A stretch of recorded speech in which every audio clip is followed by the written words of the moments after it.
There's a library that has been sealed for almost 2,000 years. It isn't lost. We know exactly where it is. It's buried under a small town in southern Italy, and it has been sitting there in the dark since before the fall of Rome. We just can't open it, because the same disaster that saved this library is the reason no one has ever been able to read it. In the year 79 AD, Mount Vesuvius erupted and buried the Roman town of Herculaneum. Somewhere in that town stood a villa, and inside that villa was a private library. Shelves of scrolls, the words of the ancient world, sitting quietly in a room no one would enter again for 17 centuries. You'd assume the eruption destroyed them. It did the opposite. The heat turned every single scroll into a lump of solid black carbon, preserved perfectly and sealed completely shut. And when people finally dug them up and tried to unroll them, the scrolls crumbled to dust in their hands. To read these books, you had to destroy them. So they waited. Hundreds of them, still holding words no one has read since the Roman Empire was alive. Maybe even books we thought were lost forever. And then, this year, someone read one of them, cover to cover, without ever opening it. This is how. To understand why this matters, you have to understand what we lost. Almost everything the ancient world ever wrote is gone. Every play, every history, every poem reached us the same fragile way, copied out by hand, then copied again. Monk after monk, century after century. And most of it simply didn't survive the trip. The vast majority of all the literature in Greece and Rome no longer exists. Here's what that actually looks like. Sophocles, one of the greatest playwrights who ever lived, wrote more than 120 plays. We have 7. The rest are just titles now, and empty space, where the words used to be. So imagine finding a room where that never happened. A library that didn't have to be copied to survive. The actual scrolls on the actual shelves, exactly where Romans set them down the day the sky went black. That room is real, and how it survived is the strangest part of the whole story. The people of Herculaneum weren't afraid of their mountain.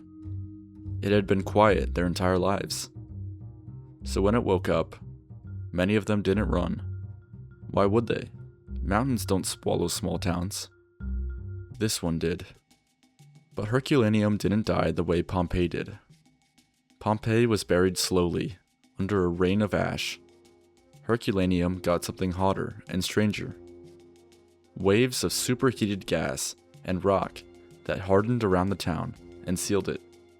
Under 20 meters of solid volcanic stone. Deeper than Pompeii, hotter than Pompeii. And the heat is the only reason the library still exists. Down in that buried town, in a grand villa by the sea.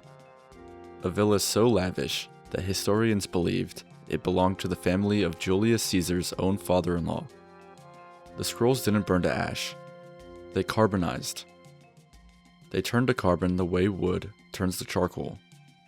Blackened, shrunken, but still holding their shape. Still holding every word.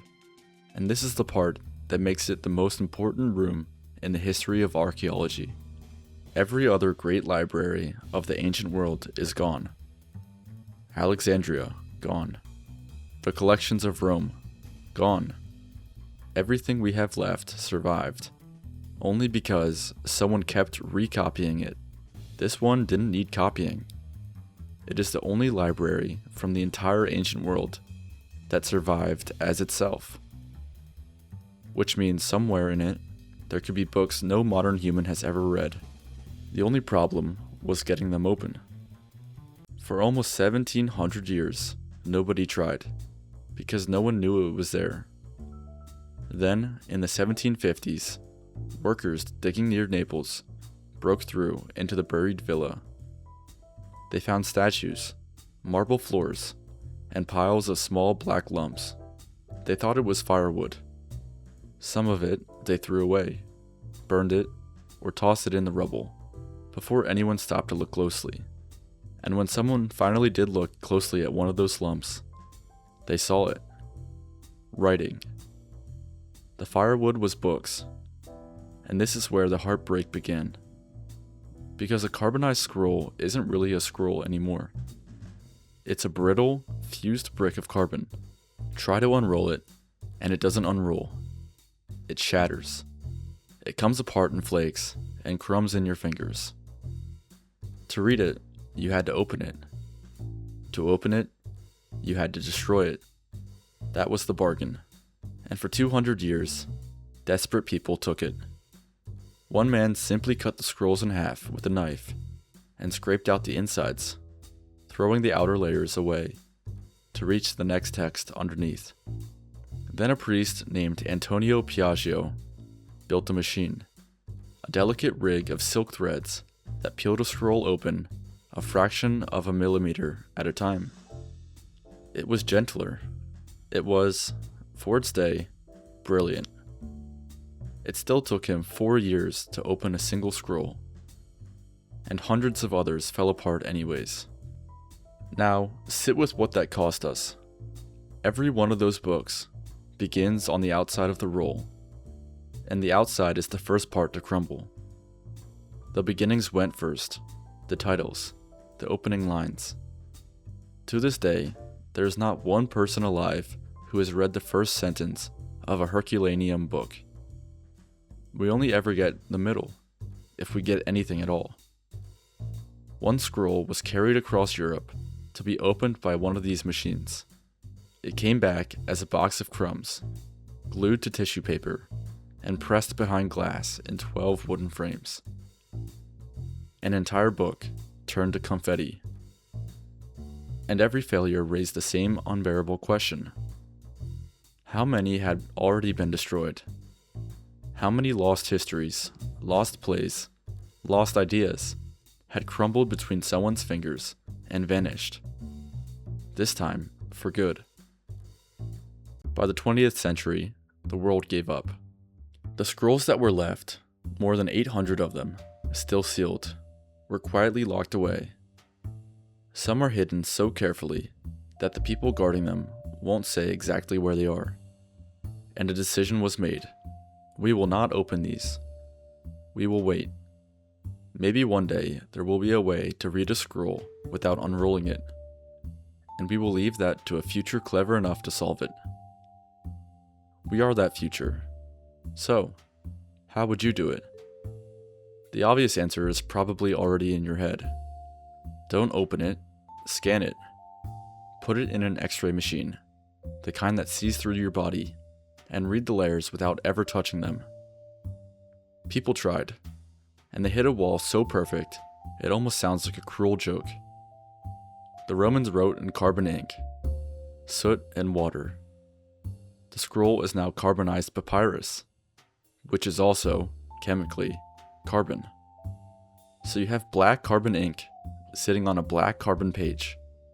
To an X-ray, they are the same substance. The scan comes out, and the page looks blank. The writing is right there. You just simply cannot see it. So the library was locked twice. You couldn't open it, and even once you could finally see inside it, there was nothing to see. This is where the story should end. A sealed room and a blank page. Except for one man who refused to accept that. His name is Brent Seals, a computer scientist who had spent decades on a single strange obsession, reading things that cannot be opened. And he had a hunch about that invisible ink. You can't see the ink, but the ink is physically there. It sits on the surface of the fiber, a whisper of a layer, changing the texture of the papyrus underneath, in ways far too faint for human eyes to catch. So what if you didn't use a human eye? What if you could teach a machine to see the whisper? In 2023, Seals did something almost no one does with a discovery this valuable. He gave it away. He released the scans to the entire world and offered a prize to anyone who could crack them. Students, coders, complete strangers in bedrooms across the planet, all of them suddenly hunting for invisible letters inside a 2,000-year-old scroll. And they built artificial intelligence, trained to do the one thing centuries of brilliant scholars never could: spot the ghost of ink that no eye can see. A 21-year-old college student named Luke Ferrator was one of the first to make it work. And out of the black, out of a sealed, unopened, carbonized Roman scroll, came a shape, then a letter, then a whole word. The word was purple. It is a small word. It's a strange thing to bring a room of researchers to tears. But that word had been sitting inside that sealed scroll in total darkness, unread since before the Roman Empire fell. And a human being was reading it again. But one word is not a book.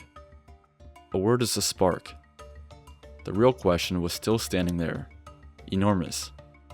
Could you go from a single word to a line, to a page, to an entire scroll, read start to finish, without ever laying a hand on it?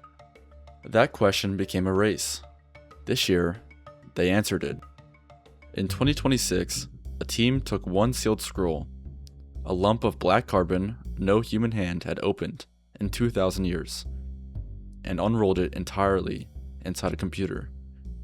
They flattened it, one virtual layer at a time, and they read it, the whole thing, beginning to end.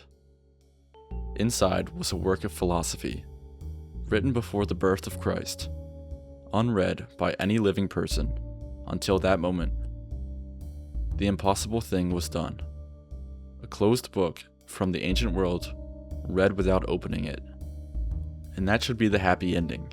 Except, that was one scroll. There are more than 800 others still sealed, still waiting, still holding words no one has ever read. And it goes deeper than that, because the villa these came from, most of it, is still underground. Only a fraction has ever been excavated. Beneath that quiet Italian hillside, scholars believe there may be more rooms, possibly another library, possibly a Roman one, in Latin, which could mean the lost writing of Rome itself. Histories that vanished, speeches, plays we know existed only because some ancient writer mentioned them once, and then mourned them. Which brings us back to Sophocles, the 113 plays we lost. No one can promise you they're down there, but no one can promise you they're not. For the first time in 2,000 years, lost forever might not mean forever. They may be gone. They may just be buried, waiting, exactly the way this one was, for someone to learn how to listen. And right now, as you watch this, in a laboratory, a beam of light is passing through another scroll that no one has ever read. The greatest library of the ancient world was never lost. It's been sitting under a hillside in Italy for 2,000 years. We just had to learn how to open a book without touching it.